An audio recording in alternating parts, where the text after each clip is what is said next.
After losing the boat in an accident, Jen was knocked unconscious and washed ashore on an island. After losing the boat in an accident, Jen was knocked unconscious and washed ashore on an island. Jen called for help, but no one responded. She took the flare gun from Brad's vest and dragged him away from the shore. She removed the coral and bandaged the wound with a piece of fabric. However, Brad's only question was, "Did you see it?" Jen thought he needed water, so she ran into the jungle to find a coconut and cracked it open with a rock.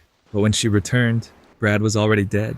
Jen then continued exploring the island, but walking along the beach only brought her back to where she started.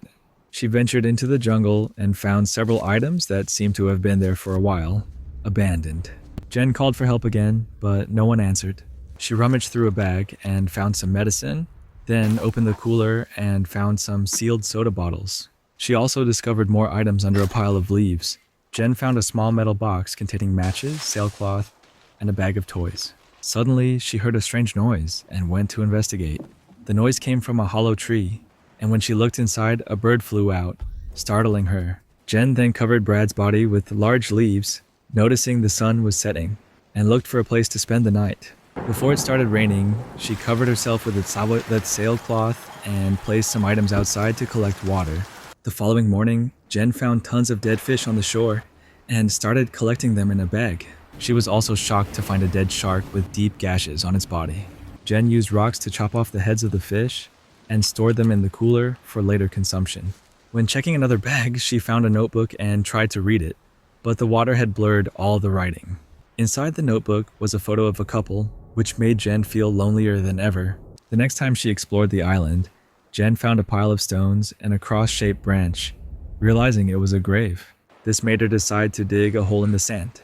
Jen threw Brad's decaying body into the hole, then covered it with the leaves and sand, finishing the grave with a piece of wood, inscribed with the first letter of Brad's name.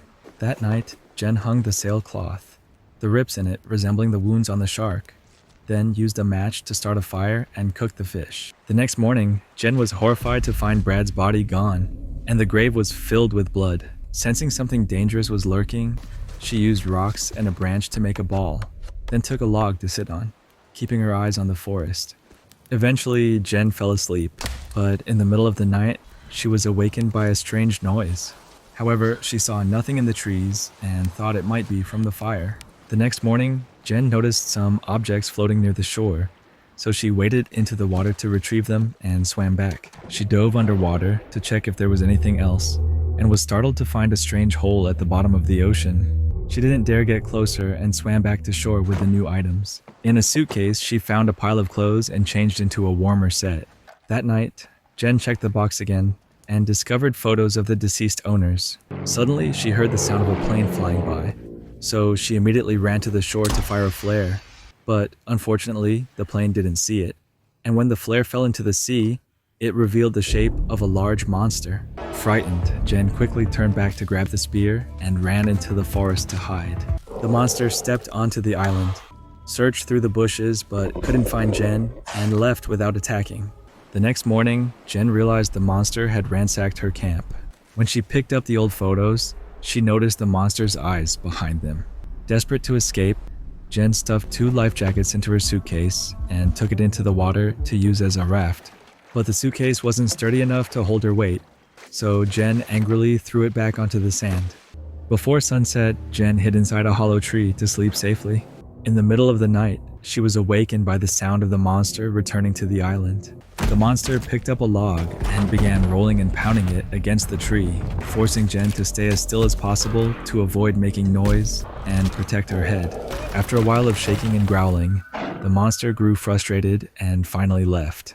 In the following days, Jen survived by fishing during the day and hiding in a hole at night. After some practice, she finally managed to kill a small shark with a spear. She hung it in the tree and slept in the hole, but still heard the monster taking the shark away. A while later, the waves brought another body to shore. When Jen checked, she found severe wounds on the face caused by the monster, and the body was missing both legs. She hung the body in the tree and hid in the hole, but this time, she stayed awake to watch for the monster's arrival. It quickly took the body down and began to eat. At that moment, Jen heard the sound of a plane flying overhead and gasped for breath. but couldn't go outside because the monster was close to her hole. When it couldn't find her, it went back to the sea. Unfortunately, the plane had already flown away. The next morning, Jen used the sailcloth, a belt, and rope to make a hammock, hanging it high in the tree. Now, she could observe the area from above and stay away from the monster. That night, Jen was lying comfortably in the hammock when she noticed the monster moving through the bushes. Suddenly, it started pulling on the rope to lower the hammock, causing Jen to scream and struggle in the sailcloth until she fell to the ground. She immediately ran away. The monster chased her, jumping in and out of the water to swim faster. Finally, it blocked her path, and in her panic, Jen stabbed it with a spear, but the monster threw her onto the sand and hit her hard, making her fall into the water. But before it could kill her, a loud thunderclap scared the monster and it ran off. Jen decided to climb a tree and sleep there in the rain, even though it was in a very uncomfortable position. The next morning, she checked her leg and discovered a serious wound. While washing the wound and changing clothes, she saw a lifeboat drifting nearby and immediately jumped into the water to swim to it. There were 2 people in the lifeboat, Jen's boyfriend Lucas and Brad's girlfriend Mia. Jen helped them ashore and the couple hugged each other. Then, Jen shared fish and soda while trying to tell her friends about the monster, stressing that they should use the lifeboat to leave the island. She also showed them the photo and told them about Brad's death. However, Lucas and Mia didn't believe her. They thought Jen was hallucinating and refused to go back to the lifeboat, as the isolation had almost driven them insane. Then Jen announced she would go search for more food and borrowed Lucas's Swiss knife.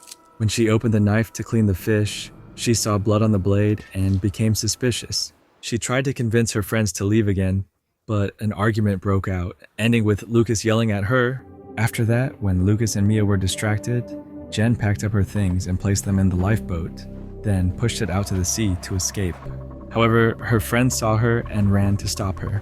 Lucas grabbed Jen tightly, while she kicked Mia in the face. Angry, Mia retaliated by knocking her out with a paddle. At night, when Jen woke up, she was horrified to find herself tied to a tree by her friends. They refused to release her when she asked, and Mia left to give the couple some space. Lucas started complaining about Jen's attitude, reminding her that he had shared happy moments on the lifeboat with friends, but she was unhappy and even threatened to break up with him. Jen thought this wasn't the right time to discuss their relationship, but Lucas kept yelling that she had no home, money, or life without him. He believed she had no right to leave him on the island after everything he had done for her. Jen was determined to leave and talk later, but Lucas criticized her for speaking like his friend Zach, though he didn't mention what had happened with Zach. Meanwhile, Mia walked along the beach and found some fish pieces in the water. Suddenly, Lucas and Jen heard Mia's screams. Lucas grabbed a torch and ran to save her, but when he arrived, he saw the monster killing Mia. He struck the monster with the torch, but it pushed him away, then jumped into the sea, dragging Mia with it. When Jen finally cut the ropes, it was too late, and only blood remained in the water. The next morning, Lucas finally agreed to leave with Jen on the lifeboat. They both gathered fish and grilled them, all thanks to the last match that started the fire. This way, they had enough food for the journey. Then they packed all their belongings into the lifeboat and set off. Inside the lifeboat, Jen was surprised to find several bloodstains. When Lucas began rowing, he suddenly saw the monster swimming under the boat. Its claws reached out, trying to attack Lucas, forcing him to quickly crawl into the boat, and Jen hurriedly sealed it up. However, the monster didn't give up, starting to scrape at the bottom of the boat. After a few hits that made the whole boat shake, the monster carved a hole and stuck its head inside. Jen immediately kicked it in the face while Lucas began firing flare shots. The first shot missed, but the second hit the monster in the mouth. Taking advantage of this, they pushed the monster back into the sea with their spears. For a moment they thought they were safe, but the monster reached its hand into the bottom of the boat and dragged Jen into the water, intending to take her to its lair. While struggling against the monster's grip, Jen remembered Lucas's knife and used it to stab the monster. The monster immediately let her go and swam away. At that moment, it saw Lucas jump into the water to save Jen and immediately swam towards him, grabbing him at the last moment, then pulling him into its lair. Screaming in agony, Jen swam back to shore and noticed that the fire they thought had gone out still had a small flame left. Jen ran over to rekindle the fire until it blazed strong again. Then she took out the notebook and wrote a letter explaining what had happened, in case she died and someone found her. Jen had a plan in mind, which included making more spears, collecting wooden leaves, and digging holes in the sand. While working, she discovered a skeleton and decided to use the bones for her plan. As night fell, the monster emerged from the water and began wandering through the forest, following the scent of fish. When the monster got close to the bait, Jen set fire to the piles of wood she had prepared to trap the monster in the middle. Jen unexpectedly attacked the monster with a spear, stabbing it once before running away and hiding behind a tree. The monster searched for her, and Jen waited until it turned its back, then used a bone fragment to stab it. However, she was quickly knocked down to the ground. Not giving up, Jen immediately stabbed the monster again, but this time, its blow was so strong that it sent her flying.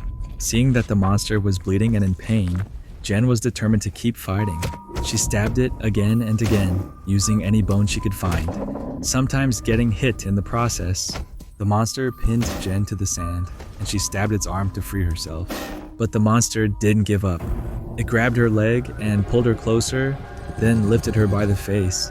Ready to finish her off, Jen took out the last bone fragment and continuously stabbed at the wound she had created earlier, forcing the monster to drop her. It struck her once more with its claws, but the pain was so intense that the monster could no longer move. Taking advantage of the opportunity, Jen ran back to the shore to grab more spears. The monster chased her, but after roaring loudly, it collapsed onto the sand.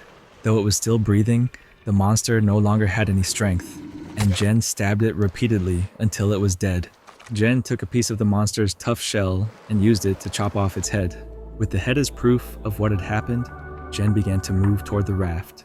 Behind her, the entire forest erupted in flames. Remember to subscribe and turn on notifications so you don't miss videos like this. You can search for the movie name Sweetheart to watch the full episode. Thank you for watching.